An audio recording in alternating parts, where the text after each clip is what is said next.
How was you do your morning workouts, right? How was your Yeah, it life was like? good.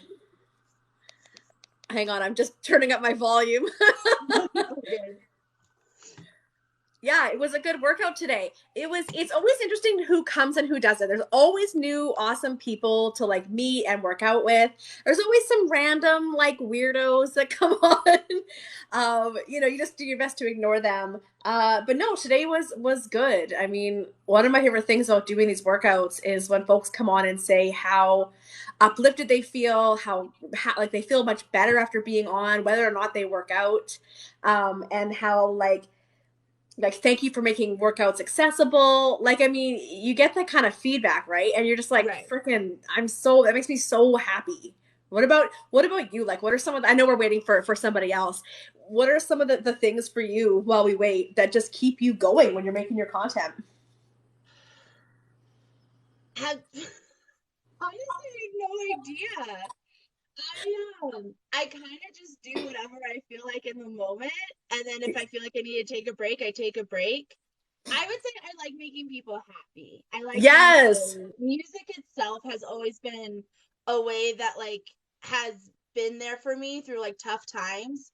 So I'm a big advocate of just like dancing around your house like no Yeah. one's watching. So I would say that's a huge motivator for me and really to push that idea to other people. Just like Yeah. have fun, be comfortable. Right? Yeah.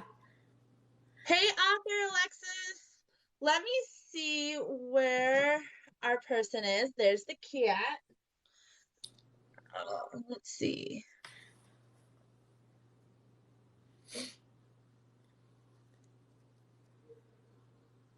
Invite the host to a match. Oh my gosh, what is that?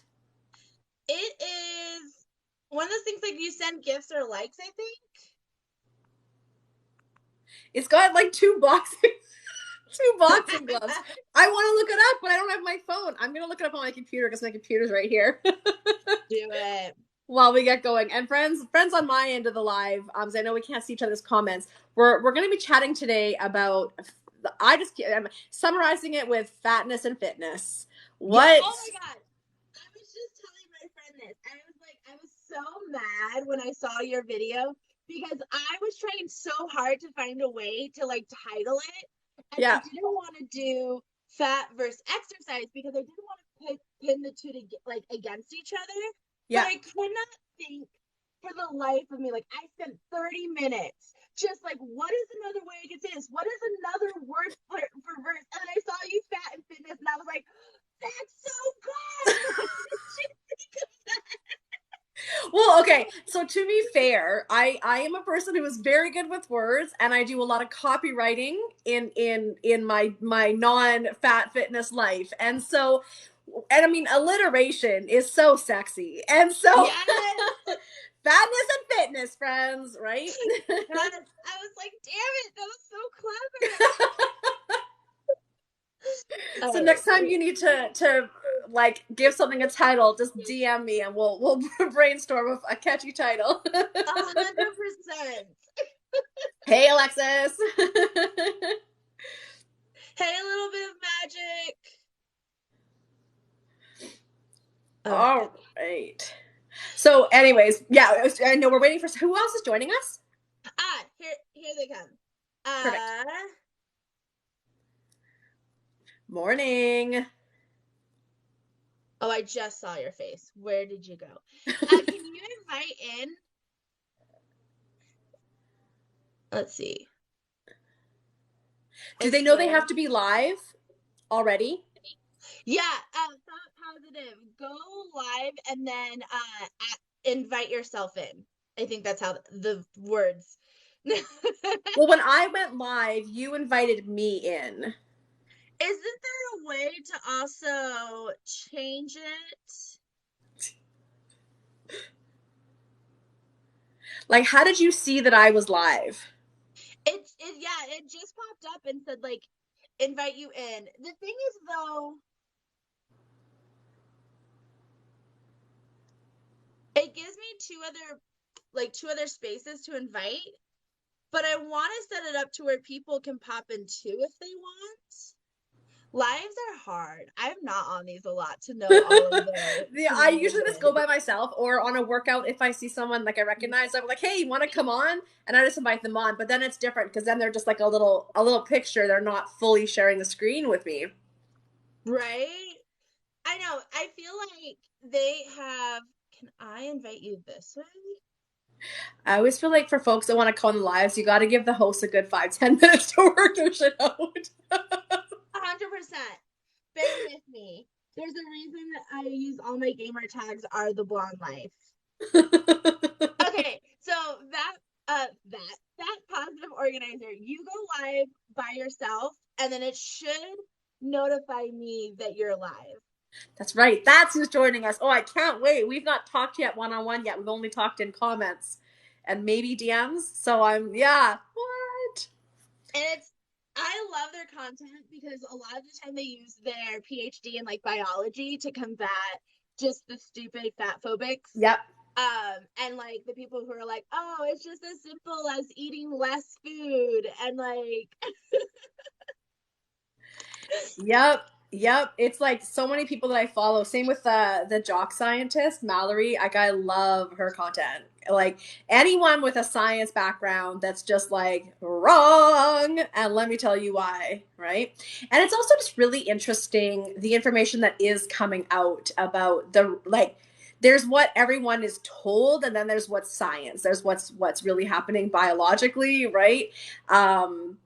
And it's just interesting when that stuff comes out, all of us that even fat people who are regurgitating the same fat anti-fatness fat phobic lies that are not even scientifically based, but we're regurgitating it ourselves as well and saying it to ourselves as well, and then you find it out. It's like some of the books and things that I've been reading over the years as I've been on my own fat liberation journey, like the way that oh hey, I made it. Oh my God. yay! welcome. Continue what you were saying though. I just was saying that the more that I'm reading and learning about the studies and learning about the truth of health and fatness and fitness and just all these things, like we are all as a society being gaslit, just absolutely gaslit on things that are not scientifically found and are very, very unhealthy for us. And I think that was Yes. like the level of anger and a feeling of betrayal in me from a society and healthcare professionals and fitness professionals that were harming me and asking me to harm myself, all for the sake of regurgitating fat phobic talking points that aren't even based in science and certainly not based in health. 100%. I it was funny because I needed space to clear up my phone, like to do a down excuse me, cat, to download an update. And I deleted so many fitness apps that I forgot were even on my phone. Like, and I was just like, I never use these. Like, it really is so night and day from like, Yeah.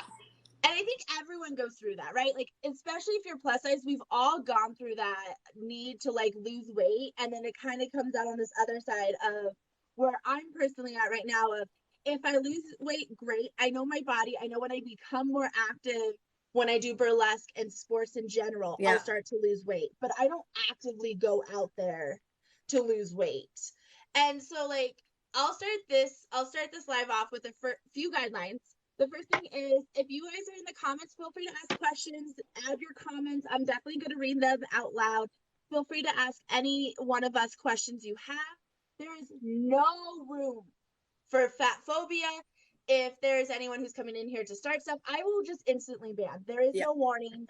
This is a safe place. If you have triggers that are assigned or not assigned, but are associated with exercise or weight loss topics, this might not be the discussion for you. I will upload this on my YouTube channel tomorrow. So you can pick and, type situations. I'll try and put triggers in there. But I don't think we're going to go too much into really like things that might be triggering, but everyone has their own triggers. So Yeah. I just want to put that out there. I do think we all have different levels of things we offer in the conversation. Like for me, I'm just a fat person who doesn't really exercise, but I am very active. And then why don't you start Fat Positive with a little bit of your background and expertise in this area? Yeah. Yeah, so my name's Fran, guys. I know I don't say it a lot because my full name is really easy to find me on other things, so like, I feel that. Um, so I go by my nickname on here. Yeah, so I was like, God, I was like a good fat as a teenager, and I like lost the weight, and I'm very into weightlifting now. I dropped the cardio and the dieting. And I'm also almost done my PhD in cell biology. So I learned a lot of the stuff you're talking about with the new research on exercise and fatness and stuff. I just like read a lot of those papers just doing writing my thesis, and that's kind of how I like that, and like just getting a dietitian who told me I needed to stop dieting, to stop binging. Um, got me where I am now. And now I just like to work out and teach my other friends like who've never stepped foot in the weight room, especially like femme people, Yeah. how to weightlift and stuff. So yeah. My phone is gonna restart in 10 seconds because the society wants to do an update. So if I don't even know where did it go. It was here. It was not here. We'll see what happens. If I automatically go away, I will be back ASAP. Okay. We can carry the conversation Yeah, we got here. this. Okay, I'll do a quick intro as well. And just for folks that are watching, know we all have our own individual chats visible. So people in my comments, not everyone else can see your comments, and vice versa. I can't see everyone's. So if you ask a question that makes sense for us to get into, I will come back and pull it up. And just a reminder, we're not going to be getting into diet conversations and any sense of trolling, intentional harm being caused, intentional fat phobia or hate. You will just be blocked. You will not be engaged with. And just a reminder to everyone on TikTok, you don't have to engage with trolls. You can just block and move on. You don't have to engage. You don't have to respond. So yes, Fran, I didn't know your name. I was like, I'm just gonna wait for you to say your name. And just really quickly, let's do a pronoun check. So what my pronouns are they, them. What are we working with pronouns?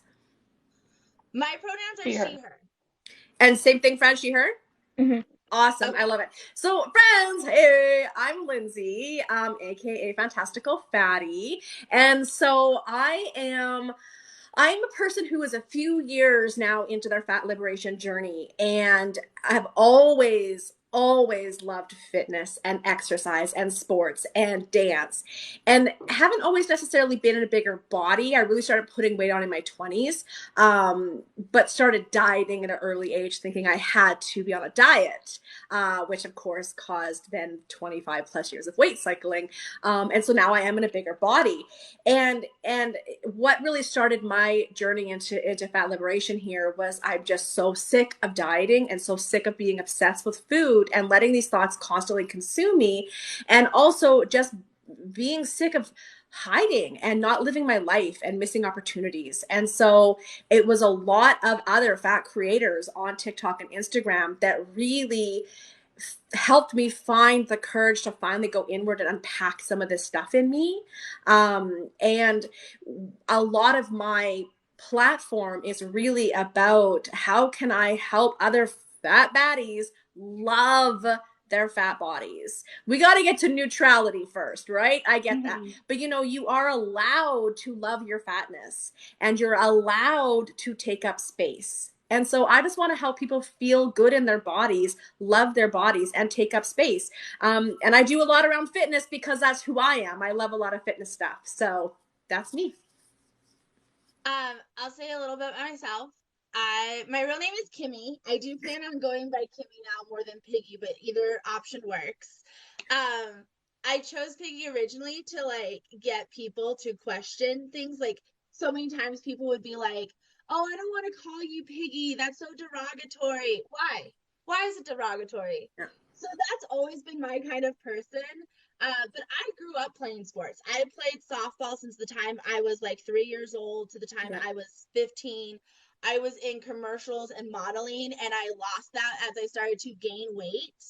I've always been a bigger kid in general just because my fatness resolves around trauma and like kind of just not having good like relationships with food. My parents were very like non-existent, so it was like whatever you could throw in the microwave. Great. Yeah. And as I got older, I lost all the weight because I went into a residential treatment center, which they make you exercise every day on the weekends, 2 times a day. They restrict your calories. And I lost it all, but when I went back into the real world, I gained it all back. And so, like, my dad was definitely that person who would be like, do you need to eat all of that? Like, very gung ho on stuff. So I really internalized that myself. But for me, I never enjoyed going to the gym. A lot of my exercise comes from being just active in sports. And then also I joined burlesque when I was in my 20s, and it was a plus size troupe. But I would always get the things of like, you dance so well for the biggest girl. Like, and I was like 250 pounds at that time. So very small on like the scale of plus size beauties. Yeah. And so, like, I definitely have always found it interesting why people think or feel the way they do and the relationship we as a community have with fitness, because it can be so polarizing sometimes. Yeah. But I think it's amazing that nowadays, especially with TikTok, we've allowed the space where people like you, Lindsay, and you, Fran, have different entities. Like, you focus on fitness and you focus on the biology, but it still works to combat the same issues, Yeah. the same struggles we face, which I think is phenomenal. Yeah. Can I throw a question out there right off the bat? Yeah. What did that feel like for you when people commented on your skills and talent in relation to your body versus just your skills and talent standing on their own? It always feels weird, right? Because like, you know that they really mean their compliments. I think a lot of the time Yeah. we see this too in like fat fashion, where people be like, "Oh, you look so amazing in that for a big person." Why does that title have to be added at the end? Why can't we just give compliments? Why have we as a society deemed bigger bodies incapable of being fashionable, incapable of doing their makeup, incapable of doing sports? Yeah. One of my favorite things with baseball when I played as an adult league, was when I'm on the roster, they don't see me. They see my experience and everyone wants me. But the minute I show up on the field, it's like, oh, I guess we can put you here. I guess like you might have been able to steal bases, but like, can you really run from first to second? Like, stupid shit like that, where you're like, I would rather have me, who has experiences, that know how to lead off, who knows how to read the signs, who understands how the game is played, than someone's girlfriend who's only playing because she wanted to be involved, has no experience, but just because she's skinnier, she's gonna run faster than me. Yeah. And so for me, I've always just added as a chip on my shoulder. Like, it makes me go harder, makes me go faster, makes me want to do things that are definitely not like sometimes capable, because I do want to like prove them wrong. I think I answered that question. If I can respond to that, I feel like I've kind of had fun with that almost. Like I used to get that so I was plus size as a kid, lost the weight late teens, early 20s, and then like gained it back in like when I got into fat liberation recently. And when I was first plus size, I really got into long distance running. Um, because it's really hard to get faster, but it's really easy to get more endurance because endurance is like just practice. So I had really good endurance, and like people would be like, "You don't look like you could run 13 miles," you know? And I got like, it gave me like an ego thing. Like I got like into it, and I'm like, good. And then recently, I'm like, you know what? I want to do pull-ups, like fully fat. Like I just want my arms to be that strong, to be like I can do like a muscle up, and then people are gonna be like, "How'd that fat girl do a muscle up?" Yeah. So that's like one of my fitness goals right now. Just like my fitness goals are like irritate fat phobic people. Like Yeah. And I think it's so important people realize, because again, it's so hard for us as a community to separate what society has like put on us, right? Like, we think fitness goals has to be like things in the Weight gym loss or things that goals. are like Mhm. exercise, where fitness goals can be anything. Like, for me, Yeah. and lifetime fitness goal has been to climb Half Dome. Yeah.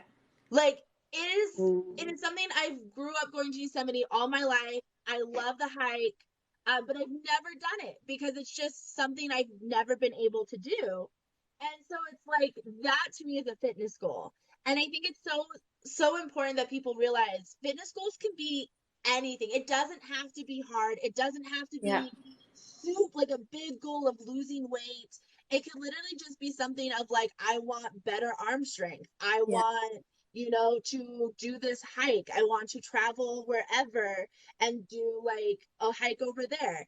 I don't know if you guys ever been to Rome, but me and my friend walked up to the top of this bell tower. I will tell you, I thought I was going to die. Like, I literally was like, leave me here, roll me down. And then the worst part is not only that, it gets smaller and smaller. The higher you go. Yes. I And was in I was in Australia last spring, and I tore my meniscus disc at the beginning of the yeah, panorama. Yeah, it sucked. It sucked. I had surgery, they couldn't fix it. And so I've been rehabbing it and trying to get back, but I like my fitness was gone. I could barely walk. I couldn't do anything. And I had to really work at getting it back. And so like my I can walk like on a flat surface, but I can't hike anymore. I definitely can't go down hills. I stairs can barely do.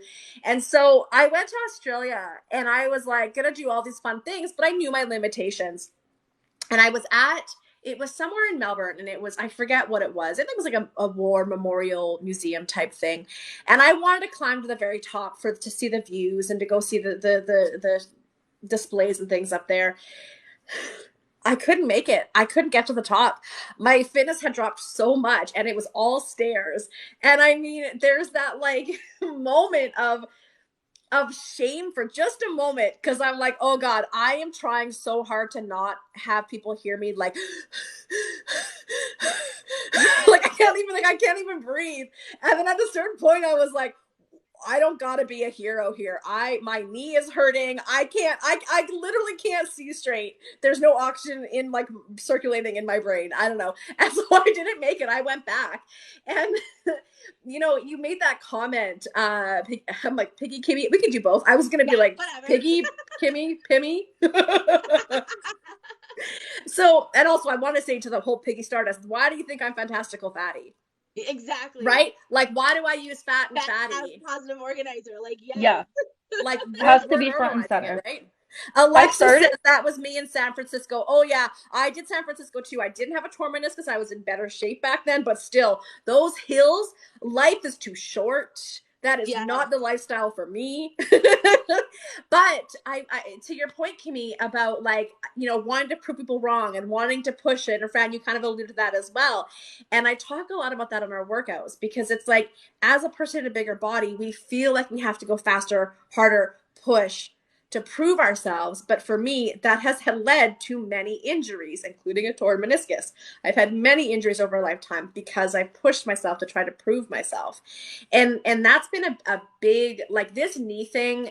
It was devastating. It really did devastate me, because it took me out of everything I love, and most of it is no longer accessible to me. And so I had to really deal with that, but it really, really made me get so vocal with reinforcing, do not push your body beyond what it can handle. Respect your body, listen to your body, because you could do permanent damage, right? I think that that's a good jumping point to ask this. When you guys started your fitness journey, whatever the reason be, did you face backlash? Did you face hate from within the community? Within the fitness community, Within the fat community, within the within the fat plus size. community. Um, I didn't. But again, do I even have a fat community? Like, what does that even mean, the fat community? Because Yeah, I yeah, wasn't a part of that community the first time around. yeah, So Ah, I don't think anyone reacted poorly to me. And I think I actually probably deserved some poor reactions because I definitely, I hung around a lot of bodybuilders during my weight loss like thing. Era. Yeah. Yeah, during I like to call it my gym bro pick me era. Mm, Um um and like I definitely wasn't like ever mean to anyone, but I was like in that passive fat phobia that like, that mindset. everyone has that like, Mhm. well, why don't you come to the gym with me? Or like, don't like rude dumb shit. So I definitely did some of that. But yeah, I never remember getting any type of negativity uh from anyone fat about my workout. Um, I don't think that's like really a thing. Like I think ex-fat people or people on weight loss journeys make that up. No Mhm. one fat has ever been mean to me, and I've lost weight tons of times. Yeah. I think Um, for me, I think a lot of people confuse people calling out the internalized fat phobia for being mean, for being anti-exercise. So I have a lot of friends who are they're activists in like the fat liberation movement, and they will block people accounts that are fully exercised. But it's not because they're exercising. It's because of the internalized fat phobia that comes with this mindset that they have to exercise to lose weight. It's the counting the pounds as they lose weight type situations, or yeah, I them mean, I do that pushing. too, Yeah, and that's the but thing that's that I just feel like like a lot of protecting people. Oh, go ahead. our own mental health. Like, Yeah. I like people act like who we follow on TikTok like violates their like civil rights, and it's like you don't have a right to like be on my timeline. Like my timeline's like for me during my 15-minute breaks between writing my thesis. Yeah. Yeah, like I think like there's definitely accounts I will unfollow if they are like one of the biggest red flags for me is when someone says I'm working out. No, when they're saying I'm losing weight to get healthy. I just want to get healthy, so I'm going to lose weight. No. And again, I'm very vocal. Most weight loss activities are very unhealthy, right? So when someone says I'm losing weight for me, for my health, it's an immediate block for me. And I'm not blocking the person, I'm blocking the content. I'm Right. blocking the Yeah, mentality, right? Because it exactly. yeah, it's an unhealthy mentality. But same as you, Fran, I mean, if people are blocking me because I do, if I work out, I mean, I wouldn't know that. I am not a big enough creator yet to necessarily be called out by anybody. But also, my belief is like just let people do what they're gonna do. Like I'm not gonna. I also don't call people out, right? Like sometimes I might, but how am I trying? What am I trying to say here? I'm trying to say fitness is an important part of health. And if somebody is coming after a fat creator for fitness and for exercising, I'm going to guess there's still some internal wounding there that needs to be healed, and they're potentially projecting some of the stuff And on that's other people. fair. I mean, I had to take like I didn't take like complete time off movement, but I definitely when I first started doing my quitting dieting and I was like forcing myself to eat all my fear meals, I Mm-hmm. definitely reduced it to like walking and like upper body weightlifting. Like I didn't do anything super strenuous. I didn't super push myself. I just like wanted Gentle. to keep my limbs moving. Like I just wanted to be a little agile. Um, so like I totally get people needing to take time away from it. Like Yeah. I'm Yeah. really lucky that my fitness wasn't tied to my dieting that And that's the thing, it's closely. when there's a disordered relationship with Yeah, exercise, and when we view exercise as a route to weight loss or as a punishment or as needing to work out to earn food versus viewing exercise as its own thing, not even tied to results and expectations, yeah. moving our Yes. bodies, right? Because it feels good for us. What were you going to say, Kimmy, to that? I think so. For me, I suffer from PMDD, which is post menstrual dysphoric disorder. So it's like I like to say PMS on crack, like way worse. Oh, And a lot of it comes from one of the things that can help that is exercise. It's nothing about losing weight. It's nothing about that. It's purely just creating the good endorphins in your head. It's Mhm. basically creating that kind of um energy, building off or burning off anxious energy. There's so many health benefits that don't come with a number associated. Yeah. We talked about earlier, when I get super depressed, I will blast my music and I will just dance. I'm not dancing for anything else. And I think it ties into like how animals kind of like, people always say this, like ducks, when they get like annoyed, they shake off, you know, like Yeah. they like redo their whatever. That's what like dancing is to me. Yeah. And so like a lot of the times I feel like we do put this emphasis on numbers so much, and as you said, results, when really there's other reasons. People just want to go out and walk. People Yeah. like hiking, you know. But I feel like because we do have such a negative connotation because of what society pushes on us, it's Yeah. so hard to separate sometimes that internalized feeling that comes up. Well, and so I have bipolar disorder. So movement is crucial to keeping my moods balanced, right? And my hormones balanced. So I need a good strong cardio session on my bike, a good strong, sweat going on. I do strength training because I love strength training, but I also do a lot of cardio because it's a different it's if you haven't read the book yet, Burnout, she talks about, or two authors, Emily and Amelia Nagoski, and they talk about completing the stress cycle, right? And that's this shaking off, that's dancing, that's this like, oh my gosh, I need to go have a strong ride. I usually throw on some Weezer or maybe even System of a Down, something loud. I describe it as, when you get a goldfish and you keep it in the bag of water and you put it inside the tank so the water can acclimatize, Yes. that. So it's like I need the outside music to match the inside of my brain. Like I need loud and rambunctious, and I sweat it out to help me complete the stress cycle, to help me keep my hormones and moods balanced, right? So again, zero to do with earning food, zero to do with weight loss. It has to do with my mental health. Yes. See, Uh, for me, okay. cardio is very linked to weight loss still. I'm just starting to integrate it back Yeah. through the Stairmaster, because for me, the Stairmaster is like preparing me for a hike I want to go on soon. I know um Kimmy's is aware of the area. I want to do the Deep Creek, like San Bernardino, Deep Creek hot springs. By the way, you and my bestie who's in here love hiking together, or like love hiking separate. So you guys need to hook up, because like I'll go hiking, but someone's gonna have to drag me half the way, bitching and screaming. Like, That's fine. I mean, this one's like it's only a mile, but it's a mile steep. So I just want to like be physically prepared. Yeah. So yeah, I've been getting back into cardio that way. I used to love running and I want to love running again. And Yes. it's hard. But luckily, I have depression, which responds best to weightlifting anyway. Yeah. So we nice. have a little Can you tell us sampling here. the physiology behind that? Tell us what's happening at a cellular level behind that. Oh gosh, I that one's not super in my purview, but I just know that weightlifting helps more with like endorphins. Yeah.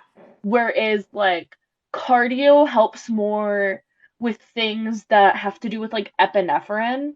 Yeah. So like things like anxiety and Yeah. ADHD. Yeah. I don't know the exact mechanism, I just know like the associations. Yeah. Um, Interesting. I Interesting. don't even know if scientists know the exact mechanism or if they just have observed this. I also know there's certain things that like lead to certain types of mitochondrial health, like whether your mitochondria can pump ATP faster or whether your mitochondria takes longer to age, and cardio helps one and weightlifting helps the other. So Yeah. it's like good to mix, Yeah. which is why I'm trying to get my cardio back Yeah. in. Well, and it is so much of the like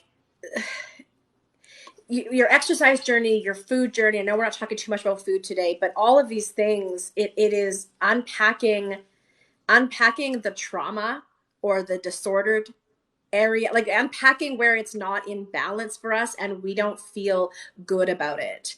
And we can unpack that and heal that. And then, reintroduce things or get like even with movement. Like I used to be so rigid with like right with my movement.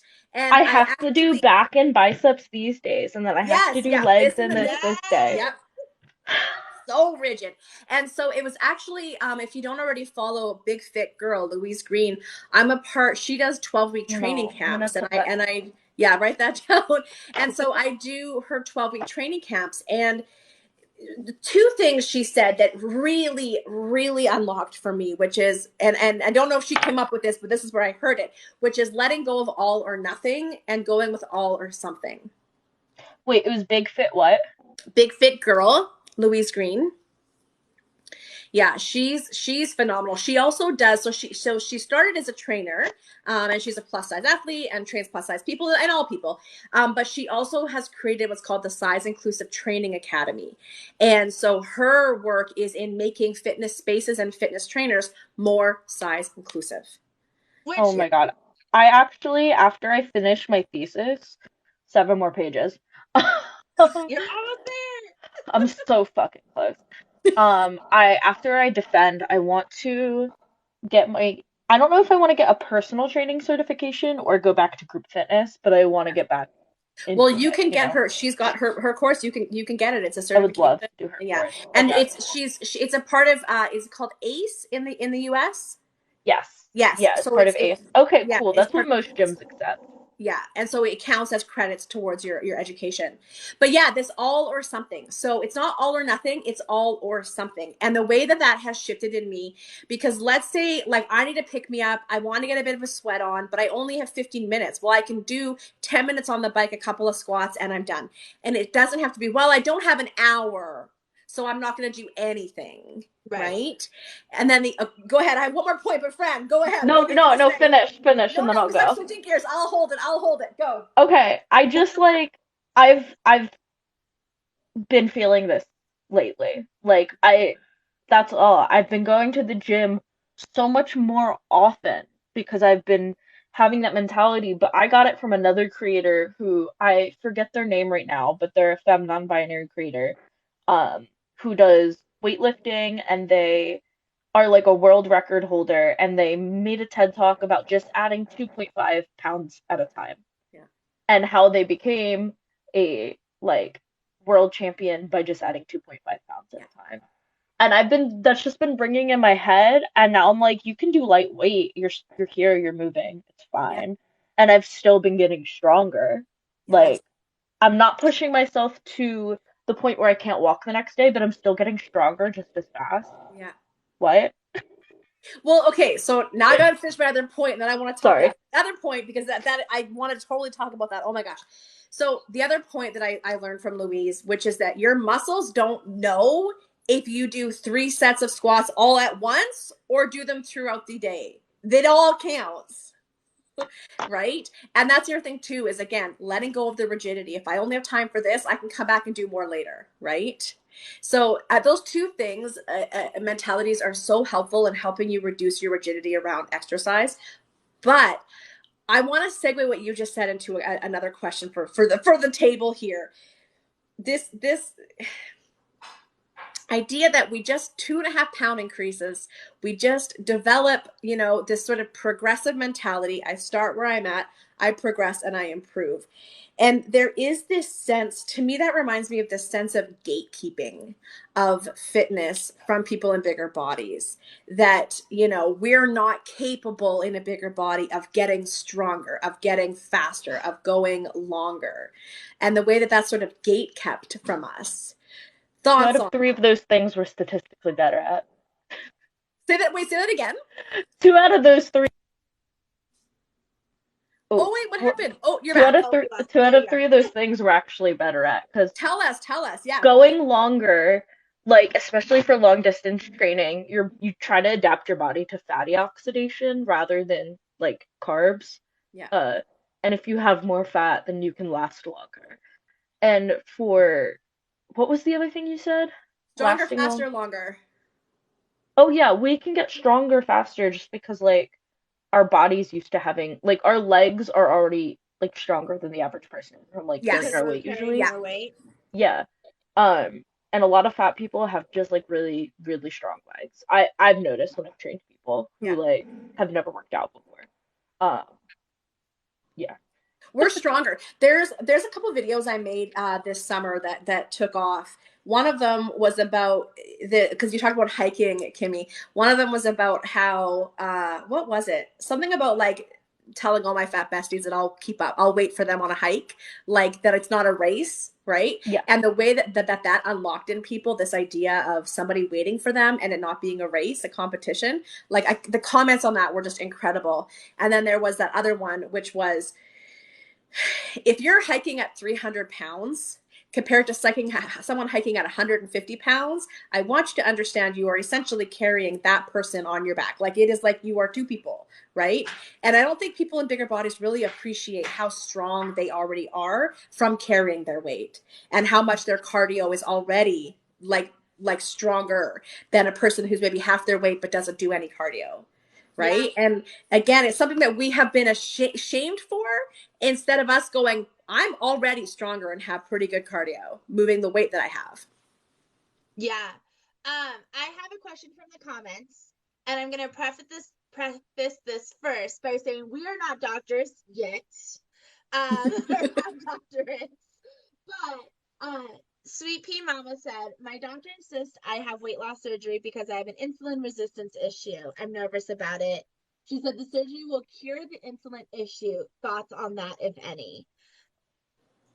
How would a weight loss surgery cure insulin resistance? Yeah, I feel like there's no studies on that. I'm gonna grab my laptop real quick and Yeah. fact check myself. I feel like that's a topic all on itself, is the fat bias in the medical industry. I have a lot of friends who feel like once they hit over 300, 400 pounds, the only option they have is the weight loss surgery, whether they're healthy or not. And I don't really know much about those surgeries to know if like how it benefits. I know that like certain surgeries weren't made for weight loss in general, like they were made for actual like medical stuff and they've kind of got like transferred over. But it's so hard to say that if like what is it, your pancreas? Is it your pancreas that makes insulin? If your pancreas isn't working, how does losing weight fix your pancreas? Also, depending on the weight loss surgery, it often causes more damage to our organs and whatnot, right? Again, not a doctor. I would want to look. Yes. And the first thing I would do Okay, is the talk to a first healthcare study I consultant. found that agrees with this has only 42 participants, so I'm not like blown away by the data. Yeah. It sounds like it's just from starvation, because starvation can cause temporary in decreases in insulin resistance. That's we Yeah. know that from fasting in men. However, fasting in like AFAB people tends to uh spike our cortisol too much, and then the long term damages us. Yeah. It looks like it's just the same insulin resistance improvements you'd see from eating less. So I would recommend finding a doctor in your area if you can afford one, if there's one in your insurance that is um Like Hayes, like health at every Hayes. size. Yeah. Yeah. Let me see. There's a Hayes website, right? Yeah. Yeah. I Uh, mean, it's only for people in the US. I don't think there's a Canadian version. I gotta try to see if I can find one. Yeah, but for I'm sure there is. I just would have to really dig for it. But the like Hayes website that has a list of doctors, it is for America. But again, the thing with a lot of these studies too is they're not long-term studies. They're usually very short-term, and once they get the result they want, they tend to stop the study and don't look at what happens after. Not only that, but do you know what's a long-term side effect of weight loss surgery that we're finding out right now? Mm, Pancreatitis. hmm So Really? like, So like how would do you think that's good for your insulin long term? Well, Your pancreas not working?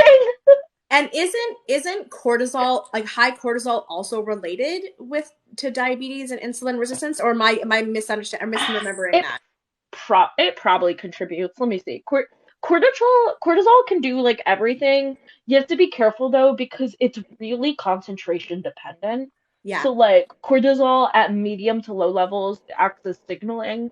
So like we can't always assume something cortisol equals Yeah. bad depending on the circumstance. For Yeah. example, your cortisol increases when you do exercise, but it's like to a healthy level as long as you eat after you exercise. Yeah.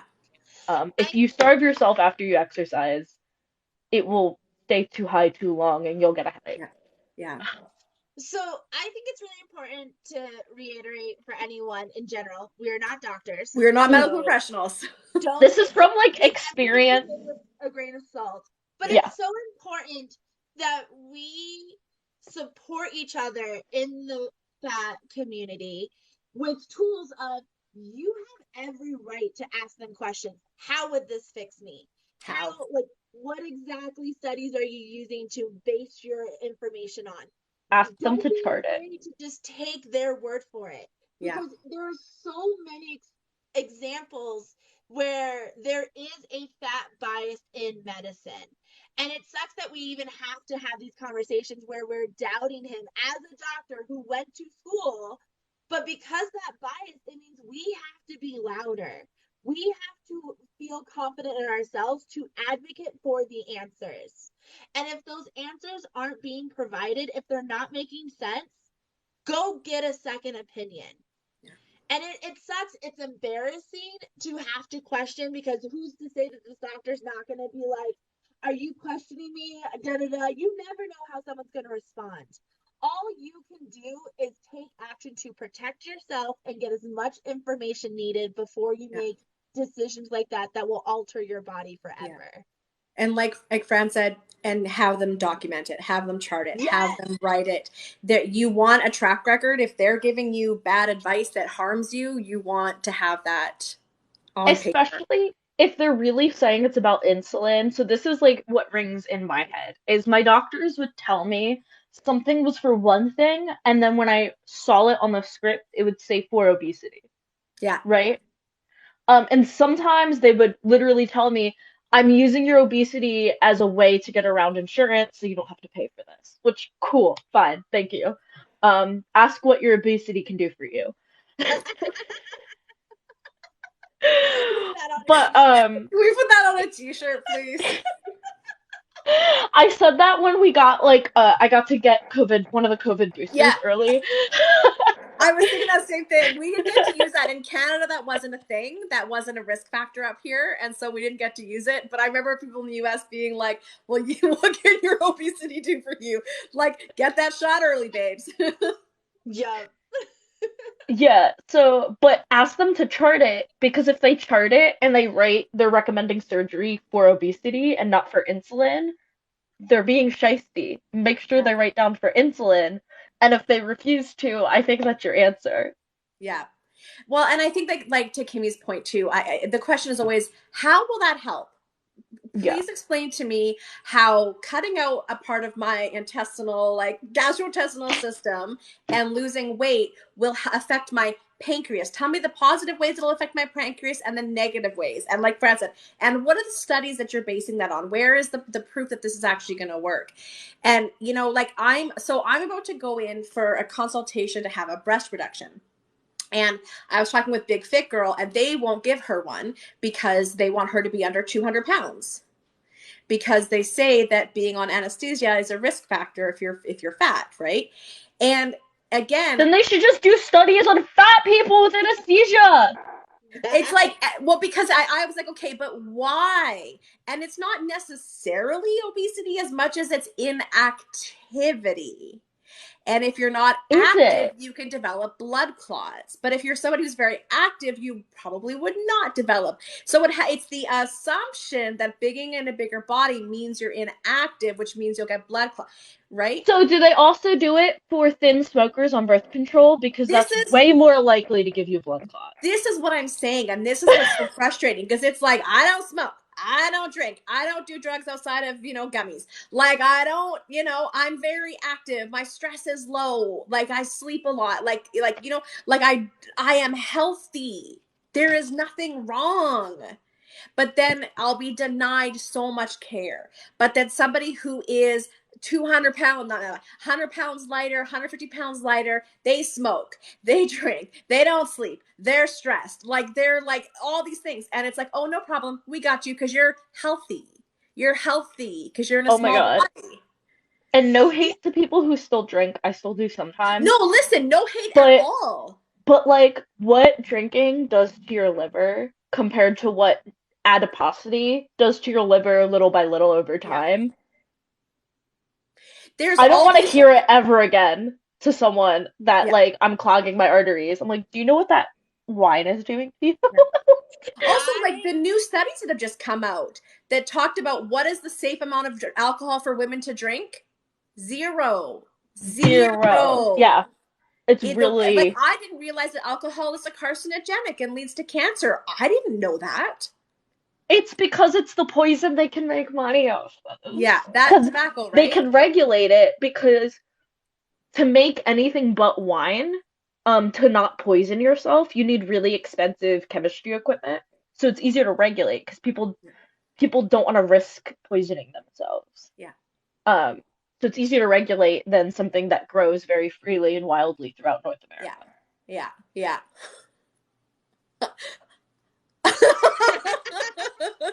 it's so funny to me because I will be the first one to admit, and I think my ex-boyfriend really summed it up perfectly. He said, I have the diet of a 5-year-old emancipated kid.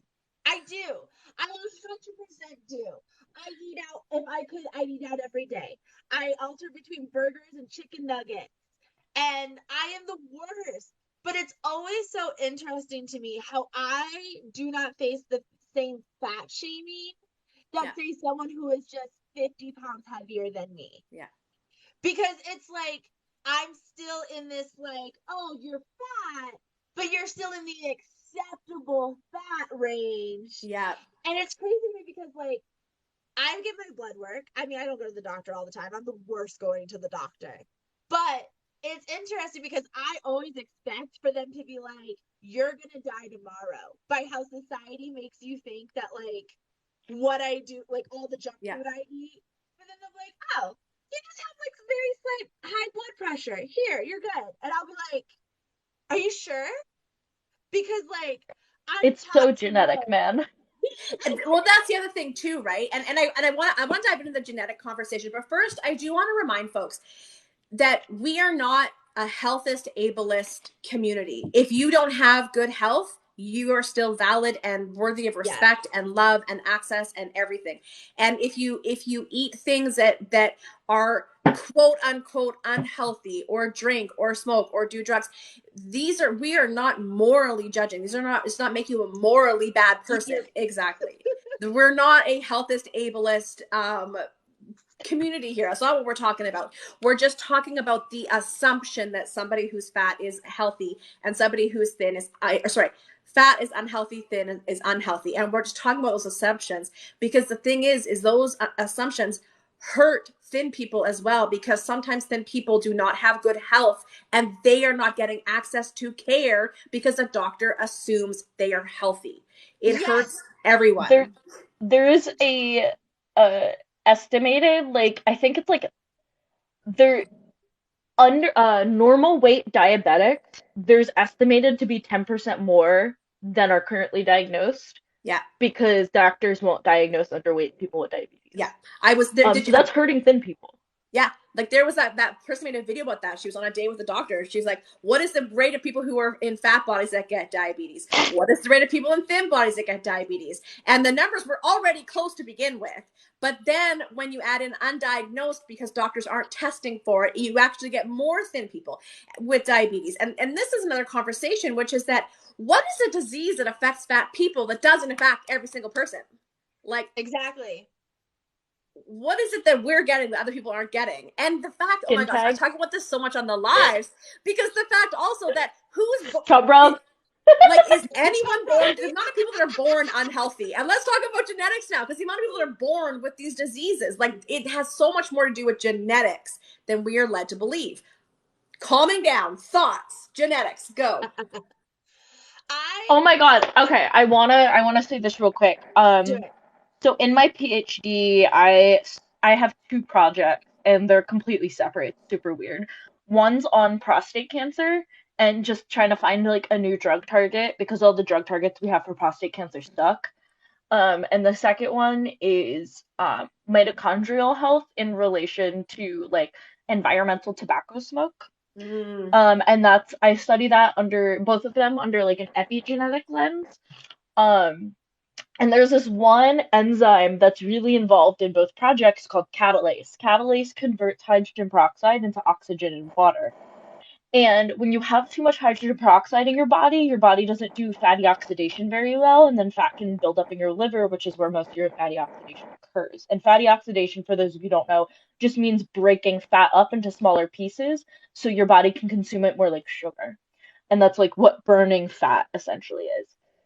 Um, so catalase is really responsible for how you burn fat because too much hydrogen peroxide on one side will lead to your fat like burning process not working as effectively because that enzyme doesn't work that well in the presence of hydrogen peroxide, right?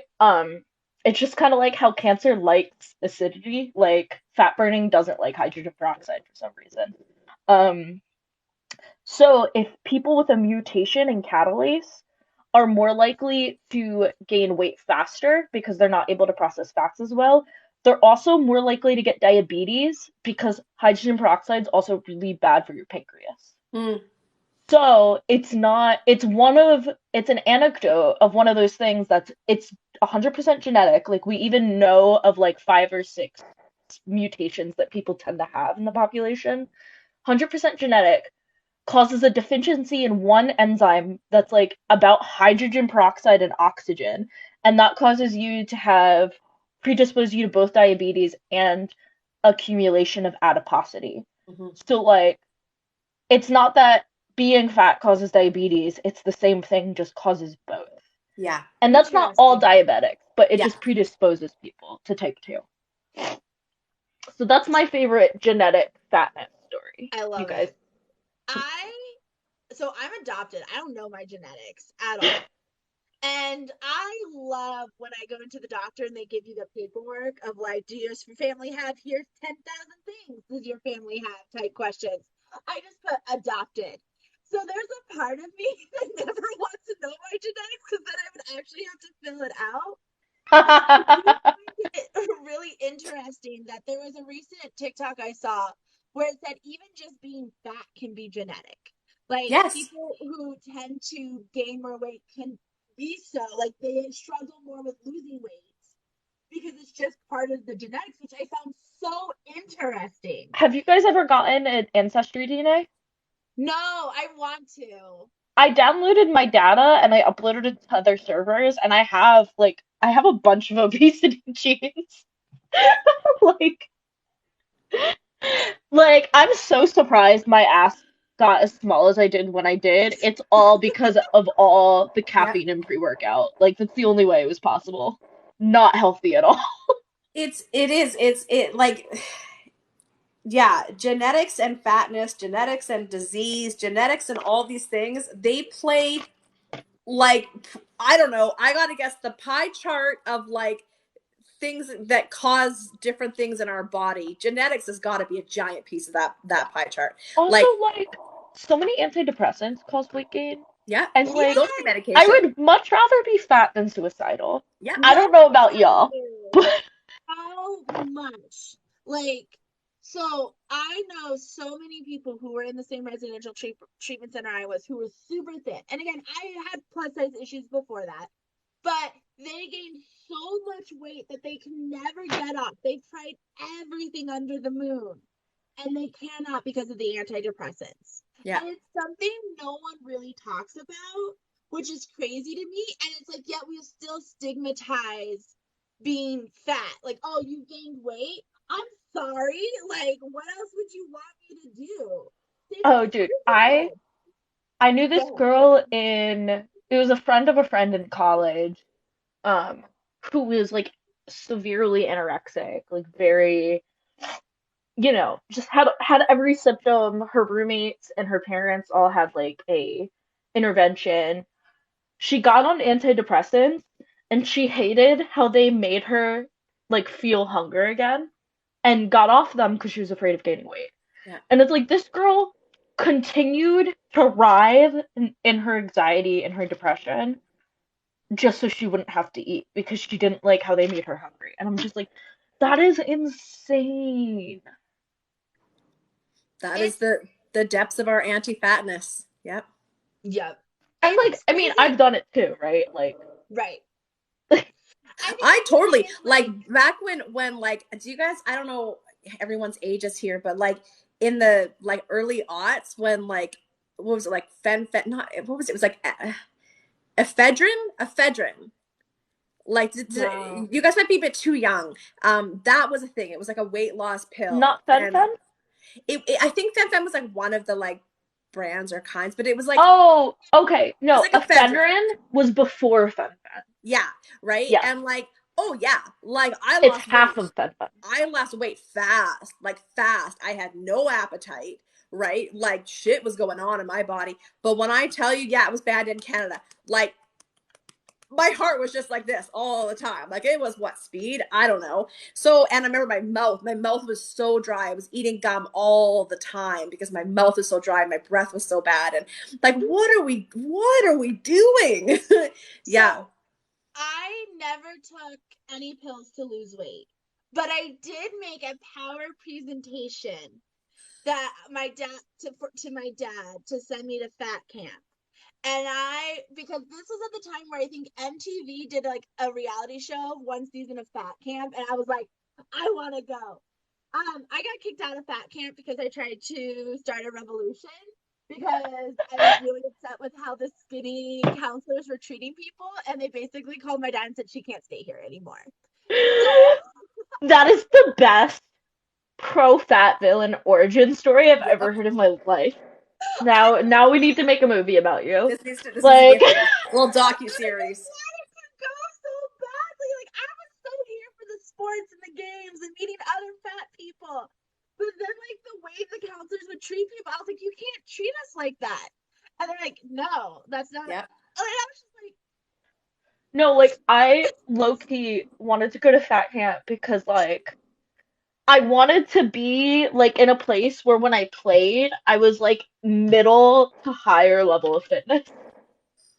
And MTV Yep. made it look like the people in fat camp were so out of shape. I remember thinking like, "Oh, I play sports. Like I would be one of the most in shape kids and I would finally feel like I'm not a loser Yep. if I went to one of these places." So I didn't want to like and I was like, "And if I lose weight, that's fine, but I probably won't because my metabolism's shit because yeah. Because we've destroyed our metabolisms. Yes. So there's a question here I want to throw from Sue's Cruz, and it says, "What has helped you make peace with living in a larger body?" oh, Ooh. that's a good question. I Social media curating is number one. First thing. You Yep. can't do it without yes. it. But I that would won't say get you there alone. It's just the first. yeah, I would say the second thing is so this probably comes from burlesque. I think sometimes putting yourself in situations like it's very nerve wracking to go to an event as a plus size troupe and take your clothes off, knowing someone else is gonna like have an issue. But it was being in the plus size troupe itself that really built us kind of built self confidence. And I would say just get used to being in your body. Like Yeah. walk around your house naked if you can. If you can't, don't do it. But like enjoy just like existing. You don't have to like put on makeup. You don't have to dress up sexy. Just take time to like do your affirmations. I'm a huge affirmation person. Stand in front of the mirror naked in your underwear and just start talking to yourself. The more you put yourself in positions that you allow your body to just relax and exist without any Mm-hmm. type of outside is when you're going to become more and more comfortable in that Yeah. body to where then the outside isn't going to affect you when it happens. Yeah. So for me, I started reading some books that really helped me understand the like societal gaslighting to why I hated my body so much. Like first for me, a big part was understanding why I hated it. So some of the books that really helped me were the Fuck It Diet. It is not a diet book. It is more about diet culture. So the Fuck It Diet. Yep. Yeah, I couldn't get through that one. What we don't talk about, we talk about fat. I found it incredibly triggering. Some of the stories Really, we're sharing about the fat phobia, I would have to I fast cried a forward. few times. Yeah, it Yeah, was too much. So I haven't made it through it. It is an intense book, and it there's a is. lot of intense fat phobia stories and experiences. But what we don't talk about when we talk about fat, health at every size, I cannot recommend enough. Health at every size, because you're going to learn the truth about fatness and health. Okay. And then of course there is oh my Fearing gosh, the fearing black the black body. body. Thank you. The racial roots of racial origin of fat phobia. So again, understanding, and I have one more point to add on to this before we skip into the next part. But I do want folks to understand that fat phobia is intentional. Fat phobia is racist in its origins, is colonial, makeup, but also it is highly capitalist, and we are marketed fat phobia in order to sell us things. So we need to understand where this comes from, and that this is not natural. This is manufactured. So I think understanding that really helped me to separate myself from the gaslighting and from the marketing of fat phobia, but also to Kimmy's point, I challenged myself every time I saw my fat body in a mirror and I would want to look away and be disgusted or upset or ashamed or embarrassed. I would stop and I would look at myself in the mirror and I would touch my fat body and I would show Yes. gratitude and love for my fat body. And I just challenged myself every time I saw a picture with a double chin, every time I saw my tummy sticking out below my shirt, and not hiding it. I just stopped hiding from it and I just sat with it and looked at it and found softness and compassion and love for my body instead of shame and avoidance. I think it's Ooh, really important to realize too, you're never going to be perfect. And that doesn't mean body wise, that means mentally. Even I, who feel like I do really well self confidence, there's a lot of people who, like, I can walk into a room and I'll never bat an eye. Or there's days where I feel really good in my body, where I love my sexuality, I love being big and stuff like that. But there are still going to be days that I struggle.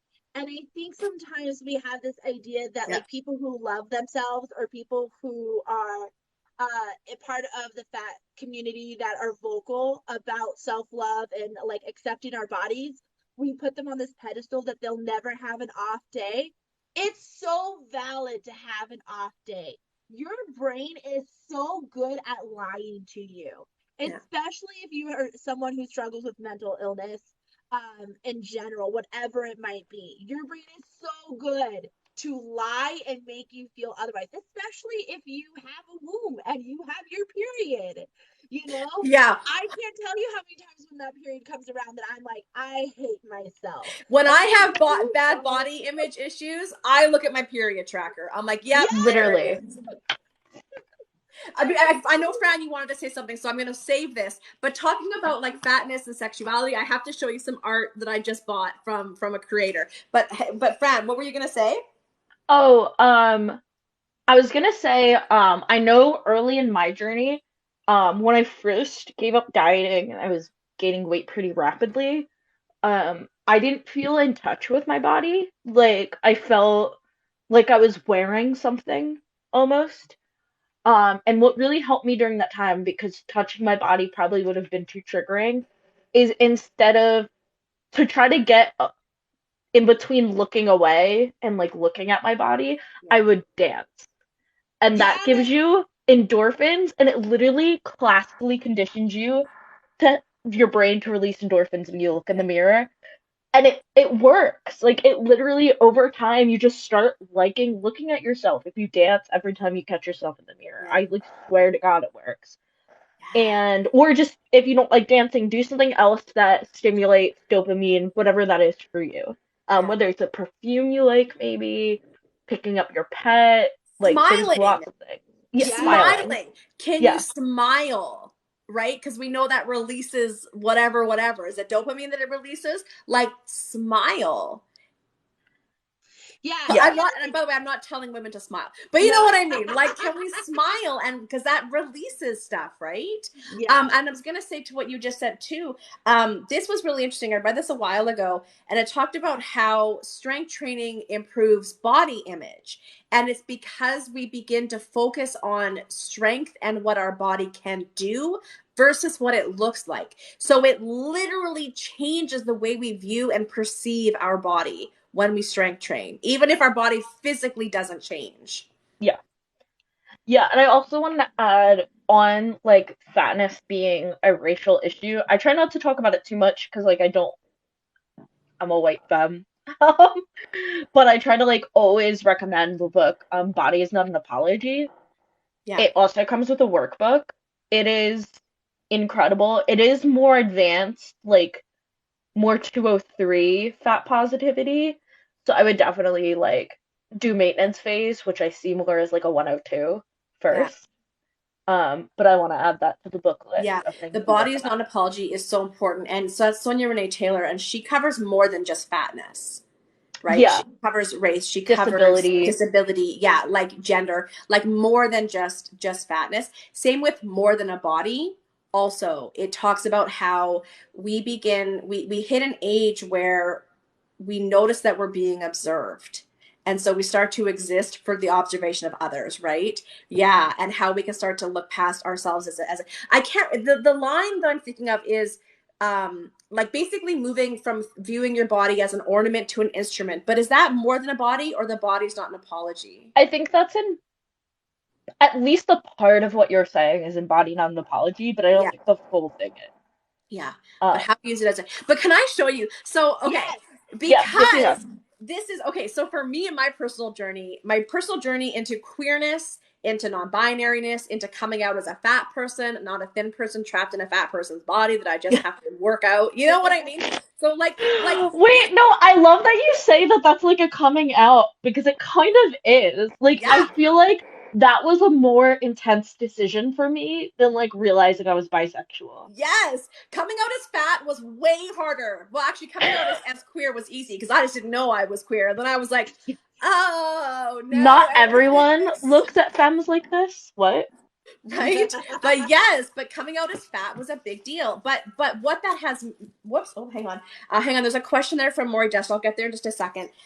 But your point, Kimmy, I'd love if you guys are open to it to go into this discussion around that, around sexuality and fatness. Right, but I have to show you these pictures I got because they're sapphic, they're fat, they're sexual, they're queer. So this is the first one. Can y'all love see it? it. And then It's so here is pretty. the next one. I Yes, mean, who doesn't want that in their lives? Okay, the next No, one I is love that. four. It's so hot. I love these. Right? Come on, come on. And now Hiking. this is the big one. Are you ready? Yes, Nice. Oh What my is God. Yeah. up? Right? I don't, of course, don't remember the artist name right now. It's not. Hang on. There's not even like anything on the artist in here. They haven't included anything. But I can when I post them, I will tag the artist. But what are your thoughts? And those asking questions in the comments, I'll get there. But what are your thoughts? on the artwork or the sexuality. Huh? No, on sexuality or the artwork. Well, I love the artwork. You're gonna have to tell us who the artist is. I will. I'll tag them when I get it. I'm gonna post a little video and put them up, and I'll tag. make sure Similarly, you guys you seen Yes, these follow those candles? candles. I know that creator. Who is that? Hold on. I'm gonna look it up on my computer right I've now. seen their stuff. The crappy thing It's is the not the queer crappy. auto mechanic's wife. It's what? The The queer queer. automotive mechanic's wife. Wife. I know that I've seen their stuff. It's always so frustrating for us in Canada because the shipping and duties and taxes and things that we have to pay to bring that Right. stuff in is wild. So I almost never do because like there was something really cool that I saw and it was like $20. By the time it would have got to me, it would have been after exchange, taxes, shipping, everything, duties, $70 for like a $20 item. I was like, I just can't do it. I just can't. That's crazy. Yeah, but you're paying 20 something for shipping, and then you have to pay duty when it comes across. I have to pay extra taxes and fees. Then I have to pay fees to the shipping company for bringing it across. It's a whole thing. I always just forget that, like, just because you guys are above us, like, I always think it would be so much easier. Like, Right? Like I was in gosh, I was in Michigan. No, not Michigan.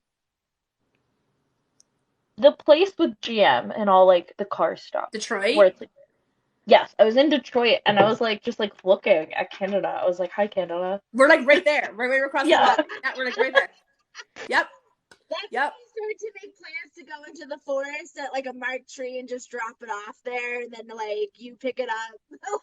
Well, a lot of people do. Like, I don't live too far from the border, and so a lot of times, yeah, you would have a shipping at like a PO, whatever PO box, and you would just ship it there, then pick it up.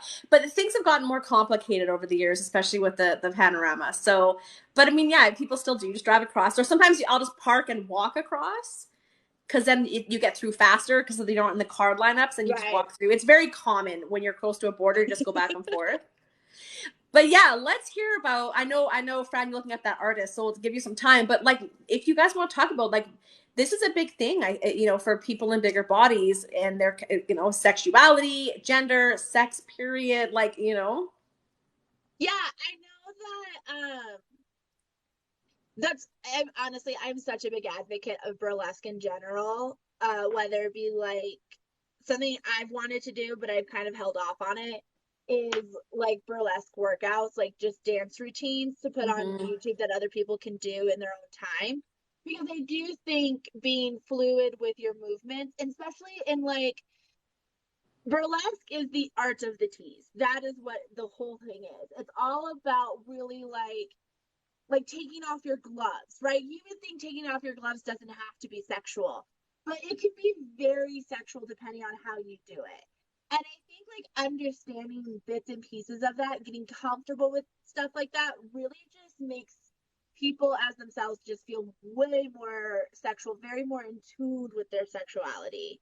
Yeah, Um, but yeah, I know I do plan on having this discussion kind of like how we did this on February 5th. So if you guys want to join us for perfect. that We'll as save it for well, then. I Yeah, definitely invite you. But I would love to hear what you guys have to say too.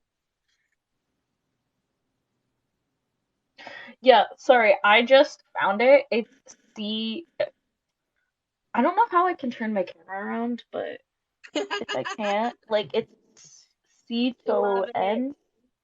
Um, yeah. It's yeah. like a, it's like a Mechanic shop. If you go to mechanic shop them, it's her wife. And she has the link in her bio, and it's like all perfect. these cute. It's black femme owned. Yeah. They have men and women. Like, ugh, I love these candles. Yeah, I'm trying to think of the name too. It's like it's like relative to my tongue because it's not an like a fat candle maker. Like it's not like a Right. a name like that. So Sue's Cruz come back with another question, asking, "What do you mean about coming out as fat?" I As guess like, sorry, you no, go. you go You ahead. go first. Okay, I'm gonna go first. Okay, so so for me, I have felt for my entire life that I thought that I owed the world thinness and my family thinness and my friends thinness and my personal trainer thinness. And so no matter my body size, I was in a perpetual state of trying to attain thinness through diet and exercise, right? Side note, by the way, exercise doesn't lead to weight loss. We haven't even talked about that, but exercise does not lead to weight loss. No scientific evidence. It shows science or fitness, weight loss, not a thing. So we need to realize that exercise is for health. It is not for weight loss because it doesn't lead to weight loss. Okay. So I was in this perpetual constant state of dieting and weight loss and of course weight cycling because when we diet through calorie restriction, we get into a restrict binge cycle, right? And so I've been weight cycling my whole life and every moment, no matter what size I was utterly obsessed with getting to be thin. It consumed every morsel of space in my brain, right? And so when I say coming out as fat, I meant I stopped trying to become thin and trying to attain thinness. And I said, I am a fat person living in a fat body, full stop. That's it. I am not dieting. I am not trying to lose weight. I am embracing being a fat person with a fat identity and relating to other fat people who also embrace their fatness. So that's what it means for me.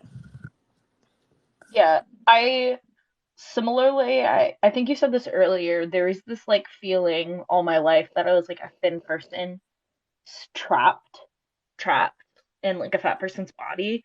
Yeah. And like, The Monica effect from Friends. yeah, Yes. exactly. Oh my God. And like, since I had been on a diet consistently since I was 12, like people are just used to watching me, like my family and friends, used to watching me just not eat certain things, to the point where people who are no longer my friend wouldn't invite me to certain gatherings because they're like, well, there's nothing you can eat there, you know, after being fat phobic. Anyway, Yeah. um, so for me, it's just like I felt like and I know I didn't owe anyone this, but I felt like I had to like kind of tell everyone like I'm not doing this anymore. Um, Not only that, but so much of my time was devoted to weight loss that like I literally had to find new hobbies. Yes. Like I was thinking to myself today, like where did I find the time to make my own bread every 3 days instead of buying bread? And I was like, oh yeah, you're not dieting anymore, so you have time to think about other things. And like I rock tumble now. Like I think that's the important thing is when you start to buy into like the diet culture and fitness the only acceptance in type situations, you really start like it is a full-time job. You have to think about what you eat. Then if you get into like macros and micros, then you have to get into counting your calories. Do your calories outweigh what you've put into your mouth? Then if you're not losing weight, let's say you jump on the scale and you plateau. What did you do wrong? It's never what you can change. It's what did you do wrong?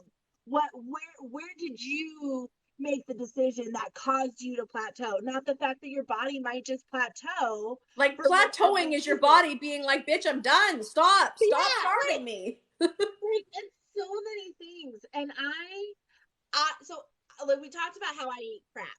But the other thing is I don't eat a lot. Like for me, I will wake up and I might have breakfast and then I will not eat again until like 5 p.m. That is not a healthy eating schedule. It is, I know it's not healthy and I don't do it to lose weight. I'm a workaholic. I'm that person who'll sit down on a project and be like, I'm going to finish this, then I'll take care of my needs. No, now Yeah. I got to do this. Okay, I'll do this, then I'll take care of my needs. And it's like things in diet culture make that seem okay. Oh, they'll be like, oh, you're just fasting. No, you are starving your body for things. And I think that like when you accept yourself, it's not even just accepting your fatness. It's just who you are is who you are. That is when like there's so much weight over off your shoulders. Yeah. My therapist does this great thing when anytime I come with her an issue where I was like, should I start dating? I'm like 35 and everyone dates, but I don't date. And she's like, well, do you want to start dating? I was like, not really. And she's like, okay, well, is it something you want to change? No. Okay, great. Great discussion. We Yeah. don't need to go into like those are questions you should be asking yourself. Do you want to create this habit because you feel like you have to create this habit? Or does this habit make you happy? If Yeah. exercising more makes you happy, if exercising more will like for me, getting back to playing softball and dancing, I love that. That just makes me happy. That fills my need to cosplay and craft. That has nothing to do with weight loss. Yeah. Those are the things that you should be filling your time with. Things that you enjoy, things that Yeah. make you feel fulfilled. I think it comes down to weight loss and trying to attain thinness was all about what I was removing from my life and cutting out from my life. Whereas Yes. coming out as fat, this, if you haven't read the book yet, Radical Self-Acceptance, I highly recommend it. You know, coming out as fat, accepting who I am, then pursuing health. For me, that's important. And again, no one owes anyone health, just a reminder. But for me, that's something that I want for me. And so it became about adding things. adding things, adding in exercise, adding in breakfast, right? Adding in like friend time with friends, adding in sleep. Like it was about adding stuff, adding in fiber, adding in medication. Fiber especially. Fiber is a Yes. huge thing that we need, right? And so it became about adding to my life instead of constantly taking things, depriving, taking away. Like, God damn, what a miserable existence that was. I think I think the other thing that really comes down to is doing the shadow work. Do Putting yourself in a Yep. position where you are questioning everything that comes through your head. Because so many times the person who we think we are, until we start doing the work, we don't realize that that person isn't what we wanted to begin with. Yep. One of the things that, like, my first 35 years, I feel like, have been defined by my trauma and things I've experienced as a kid. Yeah. And right now I'm in this movement where I'm selling my condo, I'm moving with my best friend, we're going back to our fucking hometown. Like, and to me, I'm looking at this as a completely new book, a completely new series that I'm going to sit down and write myself. There are no parents, there's no school, there's no society, there's nothing that's going to influence me. What I Yeah. want is what I want, and that's what I'm going to strive for. And if Yeah. that means you want to eat your burgers every day, eat your fucking burgers. If that means you want to, hike so many miles a year, hike so many miles a year. Just know that you are being happy, and like there's no answers to that. And I think that really comes down from like doing workbooks, like Fan talked about, and then like other things where you're just really questioning every thought that goes through Yeah. your head. Is this me or is this society? Is this me or is Yes. this family trauma? Yeah, because about 35 too was when I was like I would say that 28 is when I first kind of like tore down my life and started rebuilding. And then at 35 again was like I don't know who the heck I am. Everything I thought about myself is untrue. It's all been put in there. And what do I really want? What do I really like? What do I really enjoy? Right. And I think it's really important to understand that that is a natural part of our life cycles, right? And so you're going to naturally get there when it's the right time for you. But that is such a great point. Question every thought you have and ask if it's actually yours. Yeah. I'm so glad I gave up dieting at 26. Yeah. Yeah. Yep. My mom didn't until she was like 50, and Yep. she's like living now, you know? She's like very happy about it. And I'm just like, oh shit, I have my whole life. But also, I don't know if you guys have felt this, but like going from like the gym bro culture to like meal prepping to like fat positivity, I run out of food ideas. Like I'm overwhelmed by the choices Yeah. now. Yeah. And like one of Yep. my things is I don't cook. I just never was part of my thing, but I've always wanted to cook. And Yeah. I think this is another thing people need to realize. Sometimes when you hit plateaus, whether mentally or physically or in this, like you're like, I want to change this habit. I want to become more active. I want to read more. I want to whatever. And you really struggle to achieve that. It's because there's something in here. There's something in here that is associated with it that you have to work through first. Yeah. And my thing is my relationship with food. I know I have a horrible relationship with food. To me, food is something that I have to do. It is something that I like. If you could give me a pill and I would be nourished the whole day, I would take that pill in a heartbeat. Like food Do you to know me what's is, really funny? Can I say something to that? I'm totally gonna, is that okay? yeah, say it. I'm interrupting you 100%. No, When say I it. was steeped in diet culture and in my obsession with thin, like trying to get, I wasn't obsessed with thinness. I was obsessed with trying to get thin. That's exactly what I said. If I could just take a pill and never have to eat, that would be ideal. Yeah, Because my relationship with food was so fucked up and I was so confused all the time and overwhelmed and eating was not an enjoyable thing. And that is something for me that has changed where I yeah, realize like now when I eat, you guys, like I'm like like I'm happy dancing, I'm eating, I am reveling in it. There used to only be good for you for eating a calorie, light yeah, calorie, high nutritious meal, or bad for you for, eating pizza or chocolate. Like there was like a good or bad always. And now I'm like, this tastes so good. I Like have the been way that really it changed. Yeah, Fran. I have been really enjoying eating foods that are both calorie and nutrient dense because I Mm-hmm. realize that's like kind of what makes me feel best because Yeah. I also don't like eating large volumes of food. Yeah. And I think that's a result of like under eating for so long. Mm-hmm. Um, and it's so funny because I was talking to my roommate today. She's also anti-diet. It was a little easier for her because she's from Kenya, where fat phobia is not as rampant. Yeah. Um, I also, through osmosis, got some of that culture, which is really nice. It's really helpful. Um, I was talking about how I like drinking calories now out of convenience, and I like butter because it's like calorie dense, and then I won't be hungry, but I don't have to eat a lot of it Yeah. to not be hungry. And Right. I'm just now I see food as like the denser the better because it's Yeah. less work to eat and I'll be fuller longer. Yeah, no, I totally agree with that. It's one of those things where like I forgot what I was gonna say. No. Okay, I'm gonna jump in. Then you, when you remember, interrupt me, because I think about that. Like I don't eat enough in the day. I don't, and kind of like you, Kimmy. Like I get busy with work, and I forget to eat, and that's not okay. That's not something to be admirable. I'm working on it. I've had to train myself to eat breakfast Yeah, again because I wouldn't feel hungry till 2 in the afternoon because I just Yep. shut that part down.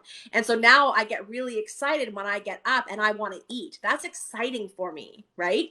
And I'll have, toast or whatever. Like I'll have some breakfast and then I'll have my lunch and I'll have my dinner. But I'm thinking that I didn't get it. Like I had enough calories, sure, but like, where's all the nutrients? Where's all the like? I feel like I don't eat enough, and so I'm not like a smoothie person, but like I will make them to like cram in my leafy greens, like my fruits and veg, to drink them because otherwise I just don't eat them. It's yeah. great if you're doing office work and you just sit there and sip on it. Yeah, So that's the thing. So two things on that.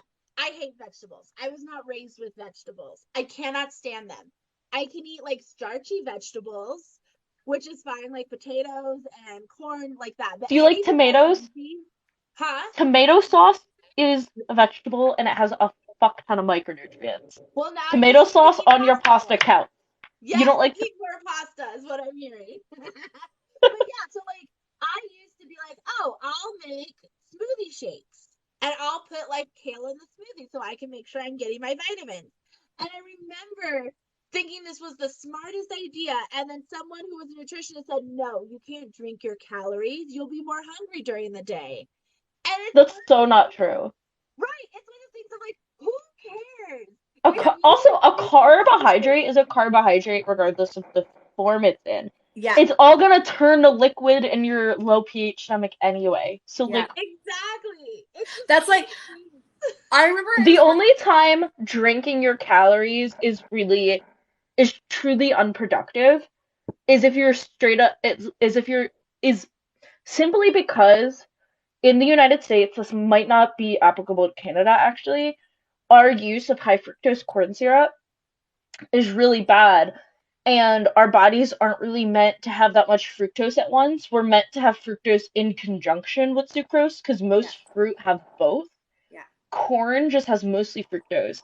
And when you're having just like fructose in water, which is like what a lot of American sodas are, which is I like to drink Mexican sodas because they're cane sugar.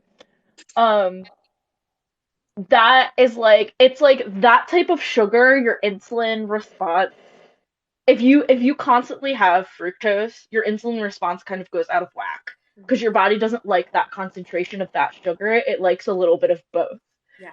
Um, so like that's bad for you if you don't eat with it.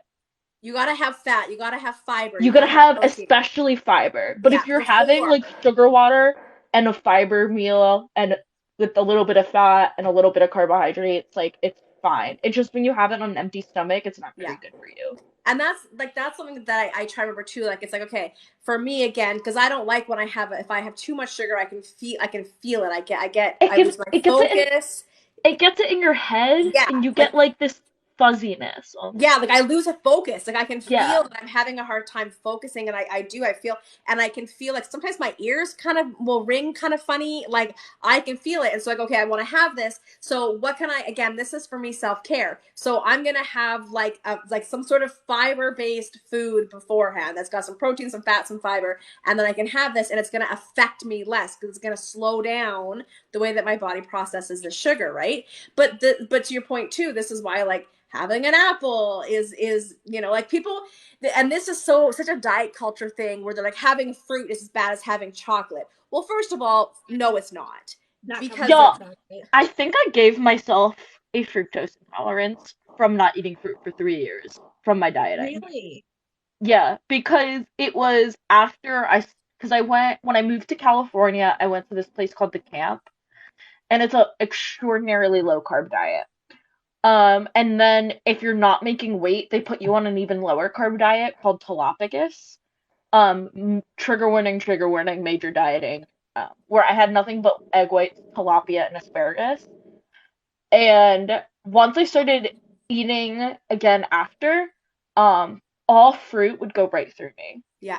And like I recently through elimination figured out that I have like a fructose intolerance. And I'm like, I didn't have that as a kid. I know if you stop drinking milk, you can make your lactose intolerance like get worse. So Yeah, like this is probably what that that's is. interesting. Well, and That's it, so interesting. It just goes to show that the body needs everything that diet culture tells you to take out. yeah. I Like, remember this, this is like again like a trigger, right? A trigger warning here. Like I was working with a holistic nutritionist on gut health, and I remember being like in so up in where I live in BC in the summer we have the most amazing berries and like pit fruits, like just the most amazing. And like I would just have like I would just eat blueberries and raspberries and strawberries and telling them that, and they were like, "Oh, well you shouldn't be eating that many because it triggers this whole thing with your body putting on weight and you should only have a light sprinkling." And so what did I do? Because this is what the chronic dieting and weight cycling and binge restrict has done to my brain. I stopped having berries because that's bad. And then I started satisfying that sweet craving with chocolate and chocolate bars and candies and cookies. I'm like, how is that? Make it make sense. I was eating something that was full of nutrients and vitamins and minerals and fiber, and you shamed me out of that, and that was when I stopped working with them, and that actually was a big part of me unpacking my own fat phobia and doing this fat liberation journey, because I realized like I had this thing that was healthy that I loved, and somebody like it just triggered this, well I can't have that, but now I'm gonna eat like binge out on sweets. Like it was just like just to witness, to observe the way that my brain did this process and watch this trigger, what happened with this binging, because I wasn't now allowed to have my most favorite thing in August, which was blueberries, which happens like 2 months out of the year when you get these big fat juicy blueberries up here. Like the whole thing is so fucked. The whole it, thing is so fucked. it really is. I remember one of the first decisions I made for myself when I started to really question diet culture and if this was the thing for me was I will never deprive myself of anything. Because if I want it, it's either because like I'm hungry for it or it will make me happy. And like there are times where yes, maybe eating your emotions isn't the best situation. And like definitely therapy on that. But at a whole, like if you're like it's berry season, or for me, I love Peeps. I freaking love Peeps for Easter. And like I would be like, oh, you can't eat Peeps because you're on a diet. No. Peeps to me is like home. This is like good memories. This makes me so happy to see the Peeps in the store. Like, don't like moderation in anything is key, but don't Wait, deprive yourself. can we also, I mean, I know we were supposed to talk about exercise and we ended up talking about food. But I do want to say I really, and this is something, so I actually came to my pro fatness thing partially from science, partially because like I wanted to get my binge eating under control, and my nutritionist told me that I was never going to stop binge eating until I stopped dieting. Yeah. And I just believed her and like did her workbook and like worked through it, but like I completely forgot where I was going. What were we talking about before this? I don't Peeps in remember. moderation. Oh, moderation, moderation. Um, Nope, lost it again. I'm sorry, guys. Okay. No, But you're yeah, all good. to your point, like, and I do want, let's get back into fitness and as we wrap up, let's leave the viewers with some tips on getting into fitness again. If you're Yes. repairing your relationship with fitness or new to fitness, but I do want to say, your point, you will never stop binging until you stop dieting. They are connected. And so it's really interesting is I went up to about 300 pounds during my most unhappiest time of my life. I was absolutely using food to trigger dopamine because my life wasn't giving it to me, right? And again, there is nothing wrong with that, okay? But that's just what I was doing. And then I got weight loss surgery. I got a lap band. So I didn't rip my stomach out, but I got a lap band, okay? No, they do not recommend them. Why? Because they don't fucking work. Anyways, so I got one, I dropped a bunch of weight, but then started to get very sick. I wasn't sick, but like every time I would eat, I would be in excruciating pain. I was throwing up all the time. It was brutal. So I got it taken out during the pandemic. I didn't even know they didn't prescribe them anymore, right? Like I didn't even know that. Like they are like, they don't work, don't get them, yet all of us have them inside of us. Anyway, so I got it taken out. And when I tell you, it had been 13 years of, again, I wish I could just take a pill. I don't want to eat. This is excruciating. Everything I eat makes me throw up. I was eating with abandon. I was like, give me all the food that I couldn't eat for the last 13 years. I just want to eat and eat and eat. And my body ate everything under the sun. And guess what? My weight skyrocketed very quickly within a year, back up to 300 pounds from about 200, 220 pounds. Boom, up to 300 pounds. And then guess what? I stopped binging. I stopped craving. My weight leveled off because my body had decided this is the set point. This is where we feel safe and good and healthy and fine. And so I was doing everything I could to try to get down lower. As soon as I stopped, I went right back up. But the binging stopped. Like everything just stopped. And the more that I'm learning about the way our brain gets us to eat and eat and eat and eat and eat and eat when it's used to being in a starvation mode, and the minute you get it back to a place where it feels safe, you'll stop. Blew my freaking mind. Fran, you got something to say? Let's hear it. Yeah, I just want to say that, like, I don't like how emotional eating is often presented as something that needs to be solved. Mm-hmm. I think Yes. in moderation, using food, especially if, like, I'm Greek and Italian, so I have a lot of cultural connection with food and spices and family and meal times, right? So especially if you have, that spiritual, social connection to food, Yeah. Cultural.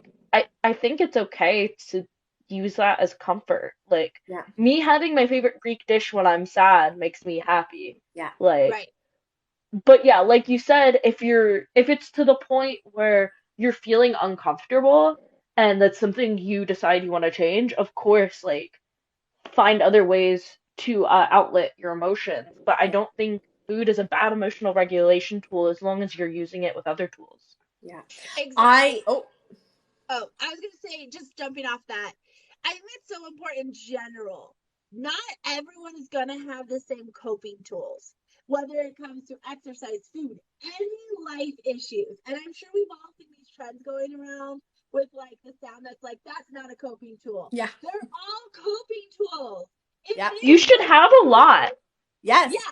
If they Because what work if you for get allergic you, to something, or you get disabled, or your dog dies? Like, you should yes. have multiple. Like I lost my fitness as a coping tool when I wrecked my knee. So I was like, well, shit. I gotta Yeah, like replace it with something. my thing is like one of the reasons it's so funny to me. I used to read all the time. I I used to read so much that when I was in residential treatment center, they took my books away because to them I was reading to escape. And I was like, yeah, of course I was reading to escape. I was in a shitty situation. Like, but it's interesting how things like that when we Also, we live in capitalism. Yeah. yeah, like No one wants to be here. Yeah.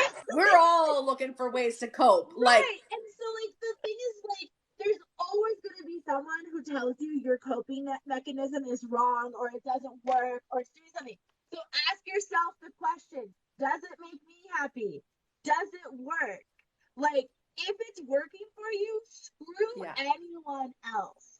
Because at the end of the day, it's all that matters for you because Yeah. you're going to function differently than someone else is going to function differently. Like literally the trend of oops, got your coping mechanism. Like, do you understand that I'm getting ideas from you all? Like, you're giving me ideas for great coping mechanisms. Okay, I have clicked not interested on that sound so many times and I keep getting it. I hate it. I hate that trend. I'm sorry. Really? Oh my god. But Or but now that you guys have told me that, yeah, I'm gonna start paying attention just to get new ideas. it's just for new So ideas. thank you for reframing that for me. Yes.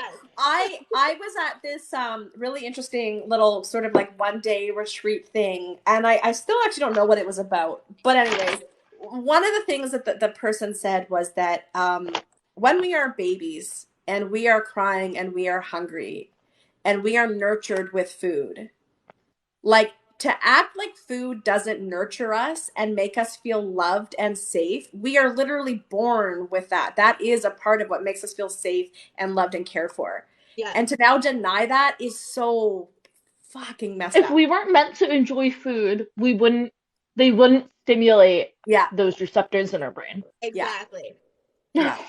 Oh my God. I love this. Um, Okay, let's start wrapping us up. Just because I'm getting hungry, I gotta go eat. So I so Awesome. but let's talk about fatness and fitness and fatness. You know, I kind of already said, so I'd love to hear your thoughts. I kind of already said, study after study has shown that fitness does not lead to weight loss. Exercise does not result in weight loss. It does not result in weight loss. So what are we left with then? Why exercise if not for the pursuit of fitness? It makes you happy if it makes you happy. Don't feel, I would honestly say, don't feel like you have to exercise. The one of the reasons I feel like this was a really important topic to talk about January is because every time January rolls around, we get the new year, new me. Yeah. This is the year I'm going to lose weight. This is the year I'm going to be more active. Find what you like. If that is just dancing in your house to feel comfortable with your body, do Yeah. it. If it's because you're like me and you just grew up playing sports and you love softball and golf and you want to go back out there, do it. You do not have to fit any type of ideal situation. I know we talked about it too. The rigid scheduling we've all gone through, the breaking up your upper body, lower body, your cardio, your strength training. Do what makes you better. If you want to learn hiking because you want to do 50 miles for the year, then just focus on the hiking. That is as much as anything. And then I would also say mental health in Yeah. general. Yeah. Yeah, I would definitely say, you don't compare your activity, your gentle movement to other people's, especially because like I love the gym. I love weightlifting.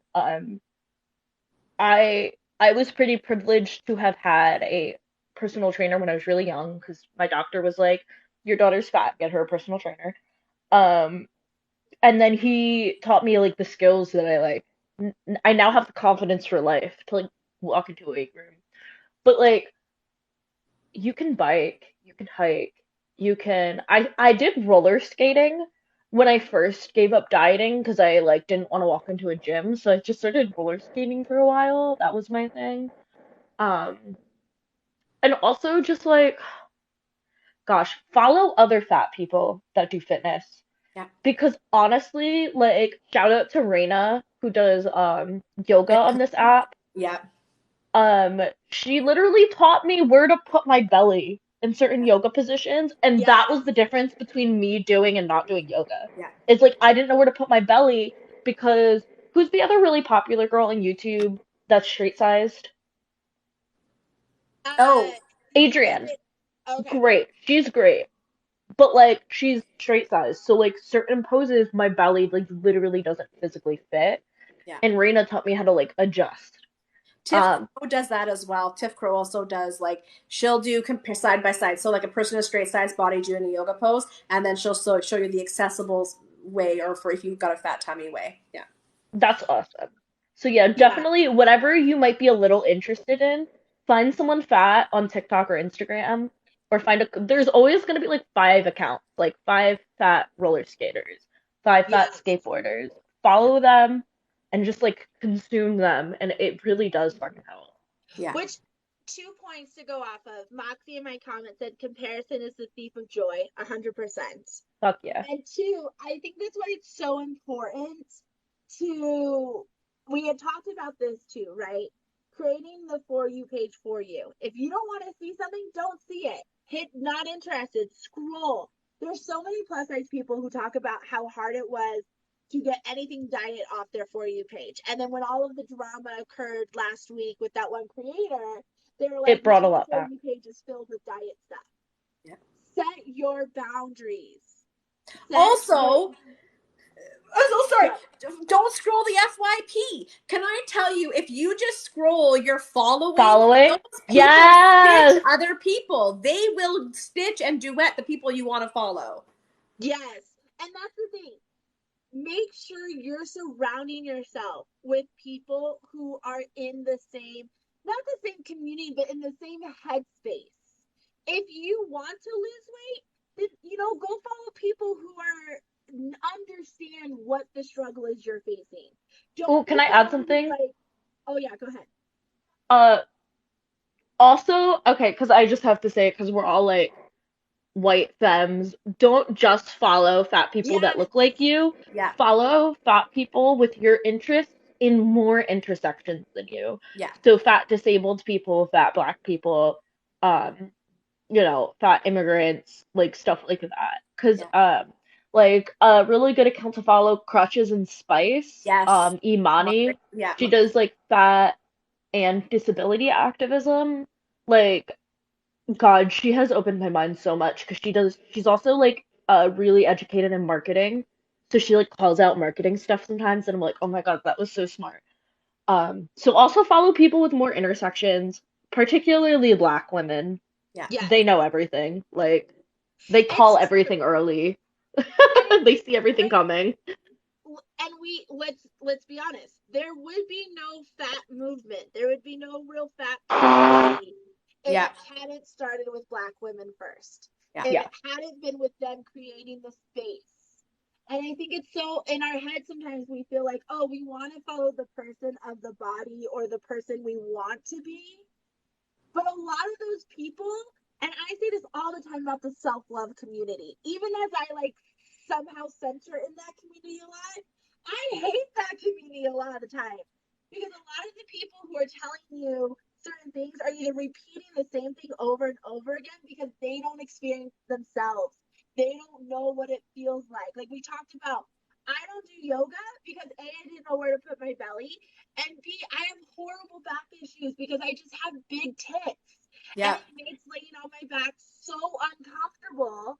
And every time I look at a yoga thing, I literally will scan through the whole video to see what movements they're doing before I'll sit down. Because the last thing I hate is when you're really feeling an exercise and then they get in a certain situation you can't do, Can't do and it. you lose all motivation to continue. Does not everyone do that when they pick a yoga clip on I YouTube? don't think they know.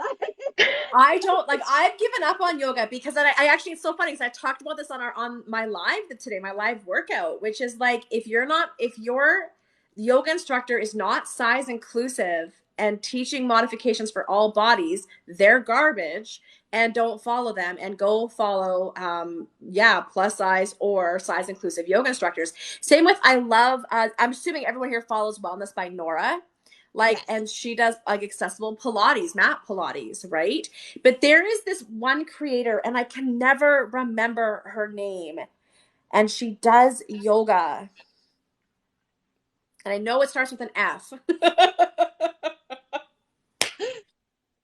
I need to start. Okay, so you know how there's like this whole trend where people were like icking all over other people, stitching people's or duetting people's videos and just sitting there or like pointing, and like everyone was like, listen, fuck the haters. I love that. And if that's like you guys, if you see a video that you like and a creator you like, do that. Duet it and let it play and just hang out, because that's how we find other people to follow. Literally. Exactly. It's so important to uplift because especially in the community, like the fitness community itself, we already fight so hard just to be heard and just to exist. Yeah. Why would we not take the extra 10 seconds, a minute to uplift Yep. the very small handful of people who understand that struggle and Yeah. are working hard to create and change that space more. Again, Yes. that's for any community, but specifically, like, again, I'm not into exercising. That's when you're talking about how she loves weight training. I'm like, you would not catch me a day weight training. But that's okay. That's what this whole conversation's about. That's why we have different people from different backgrounds Yeah. talking, because it connects differently to people. But at the end of the day, I would still lift her up. I would still lift them up, because at the end of the day, I want people who might not agree with me, who might not have the same views, to be able to have access to amazing creators Yeah. who are going to change a community. Yes. Well, and I noticed that I finally have access to being able to make my collections public. And so I'm going to start just simply duetting creators, fat positive creators, fat fitness creators, fat, nutritionists or dietitians, like people who are with fat artists. I'm just going to start building out my collections. So, and again, if that's something that you all want to do, like you all, as in all of TikTok, please duet other fat creators that people need to know Yes. about and create collections so that we can go and spread the word, especially if you're like me and always forget their names, their handles. I need to have like a whole list before I go Yeah. live. Moxie said, Nourish Natasha on YouTube is amazing for adapting yoga. Yes. Okay, that's good. Fat witchy yoga is Nourish Yes. Natasha. Well, I don't. I'm Love just saying that. I don't want to refer. That's just what She's fat and she's witchy, and her inversions are amazing. Oh my um, gosh. Friends, I am going to scoot because I need to yes, go I'm have a gonna wrap late it up. lunch. This has been so awesome. Yeah, we have to Yes, do this again. yes, It's hit me way up. less intimidating when there's a bunch of people. Yeah. Oh Also, yeah. I was saying to someone the other day, I'm like, literally 2023 is going to be the year of me going live on Instagram, live on TikTok all the time with people, because it's like we just have the best conversations. And for everyone in the comments, unless you asked a specific question, I didn't read your responses. I didn't want to interrupt people talking, but I saw all of your comments. Thank you so much for interacting with us. This has been friggin' amazing. Yes, yeah, thank you and everyone. thank you so much for both of you guys for joining me on this, like, totally spare kind of, like, we're putting it together as it goes. I love both you guys so much. And I hope we do this again. But if you're interested in topics like this, the next one I plan is February 5th, which is feeling sexy in your own body. Moxie, who is in the comments, is going to be a guest. We also have my friend Trans Lily, who's going to talk about more from that perspective of transitioning and how that like them themselves are struggling and what we can do to help, Yeah. as well as people like in just different forms and whatnot. So I'm super excited. Also, if you guys have other topics, hit me up, and we'll definitely have to continue this conversation specifically, like, sporadically, because I do think there's so many good things that we Yeah. didn't even touch on, let alone all the amazing things we did touch on today. Yeah. I love it. Maybe next time we should talk ahead and create an outline Yeah. of With Yes, that topics. would specific be questions. smart. Yeah. Yeah. Yeah, I love that. Although, again, I love the conversation we had today. This topic is so multifaceted and has so much sectionality that it just does. So, Yes. friends, if you're not already following me, come and follow me. We Yes, do please go live follow. workouts 8:30 a.m. Pacific, Sunday, Wednesday, Friday. And you can even go to the link in my bio, and I lay out the workouts with the tutorials and a playlist right there. So, like, you don't need to wait for me. If you want to get started, you can go ahead and follow along on your own and get started. And I do want to say we have a podcast coming out, or I will be having a podcast coming Yes. out. I'm currently doing interviews. Are either of you, have we discussed it yet? I Fran, don't have think you and I so. discussed it yet? Okay, well, I'm going to send you a link so that you can book yourselves in. And like, I've already Okay. been recording, and gosh darn, they're good conversations. So we're going to get into it. So there's a little plug for me. Come and follow me. Come get the workouts. Get on my email list so you know when the podcast goes live. Fran, give a plug here. Tell us. Oh, I'm Fran, the body positive union organizer, or body positive or fat positive organizer. Sorry, I changed my handle. Um, I used to post a lot of scientific content about fatness. I've taken a little bit of break from that because I'm writing my thesis right now and I just don't have that extra time to read papers for TikTok. Soon I will be starting a TikTok journal club though, once I'm done my thesis, and where I review a paper once a week, and then I'll add it to a playlist. But until then, I'm just gonna be doing funny, relatable fat content, or like growing up fat content, and fat workout content. So that's what I'll be doing. And then every once in a while I talk about how I'm a union organizer, but those videos do shitty. So. I appreciate them though. I always learn so much. I know. I'll plug myself real fast. I am building Positively Mental, which is going to be a media company that focuses on uplifting marginalized voices, specifically people in the plus size community, because that's my own. But as we've discussed, it is so important to uplift other marginalized communities. So I really hope to be working with BIPOC creators to help lift them, as well as the LGBTQ plus, because these are communities that I feel like struggle so hard to be seen in everyday media. And so if you want to check out positivelymental.life, not .com, .life. And if you want to be a writer, if you want to contribute to the website, we're definitely going to be opening up our team soon. It is a new project, so there is no pay, sadly. But this is a great way to get basically seen and to create a portfolio if you are someone who's looking to create more work to get future work in the future. Yeah, that's how that works.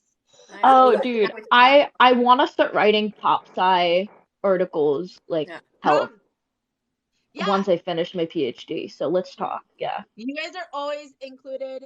Yeah. Anyone, it's an open door, 100%. And I feel like I'll be able to like send folks your way as well. Like, you know what I mean? Like you need to meet this person, you need to meet this person. So yeah, I can't wait to talk privately one-on-one with both of you, and just like Oh my getting it. gosh. If you'd be interested in having like a pop sci section, I know I have a friend from Tanzania who studies like the differences in prostate cancer in black versus white people, and like why Yeah, black men have prostate cancer at such a higher rate. Um, Hmm. so he like if you're looking for more voices like that. Um, yes, so yeah, Can you tell yeah, us we're gonna why? talk. We should all go eat. yes. Why? But now I want to know why. It's mostly environmental because uh prostate cancer is epigenetic, so Yeah. it's the Interesting. pollution, it's the zip code thing, it's everything we've done to black people in this Yeah. country. Yeah. Um, long story short, Yeah. it's Friggin' hell. America. It's yeah. Capitalism, colonialism, all the Yeah. So racism, much. all the isms. Amazing. Okay, on that note. Do your self work. Do your self work. All Thanks right, bye everybody. guys. Have a good one. Bye.